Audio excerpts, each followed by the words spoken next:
નમસ્કાર વિદ્યાર્થી મિત્રો, સિદ્ધાર્થ એકેડમી ભાવનગરમાં આપ સૌનું સ્વાગત છે। સીઈટી તથા જ્ઞાન સાધનાની પરીક્ષા આવી રહી છે ત્યારે તેને અંદર ચોરસની ગણતરી કઈ રીતે કરવી તેવા પ્રશ્નો પૂછાતા હોય છે। તો આજે આપણે શીખીશું કે ચોરસની ગણતરી કઈ રીતે સહેલાઈથી કરવી। તો અહીંયા એક ચોરસ આપ્યો છે, તો સૌપ્રથમ તેમાં આપણે નંબર આપીશું 1, 2, 1 અને 2।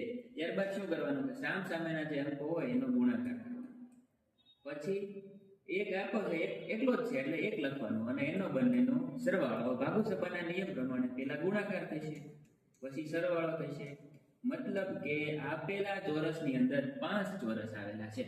એવી જ રીતના પણ બાજુનો બીજો દાખલો છે, એમાંય નંબર આપીશું 1, 2, 3, 1, 2, 3। સામ સામેના અંકોનો ગુણાકાર 3 × 3 વત્તાની નિશાની, 2 × 2 વત્તાની નિશાની અને 1।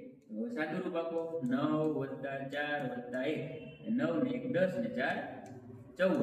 મતલબ કે આપેલા ચોરસની અંદર 14 ચોરસ આપેલા છે।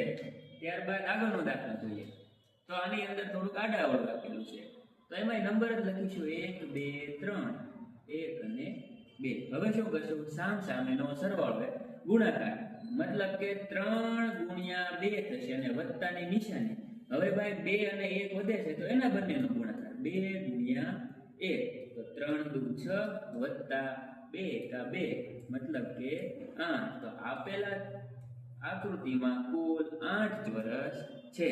તો હવે તમારા વિદ્યાર્થી મિત્રો છે, આ આપેલ દાખલો છે તેને જાતે ગણતરી કરીને કોમેન્ટ કરવાની છે કે ભાઈ આની અંદર કેટલા ચોરસ આવેલા છે।